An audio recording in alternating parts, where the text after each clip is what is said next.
the ferocious 3-foot-long garfish. Lunch for a giant austroraptor. They are relatives of velociraptors, but much, much bigger. 20 feet from head to tail and weighing over 800 pounds. And with teeth not unlike those of a crocodile, these dinosaurs are very skilled at catching fish. The biggest try to keep the best fishing spots for themselves. For those not yet in their prime, it's a challenging time of year. With so much food around, the adults are very wasteful feeders.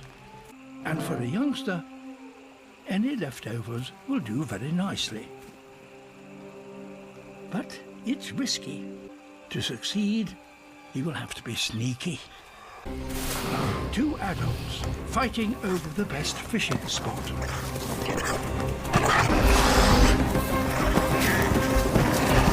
Time for the youngster to make a move.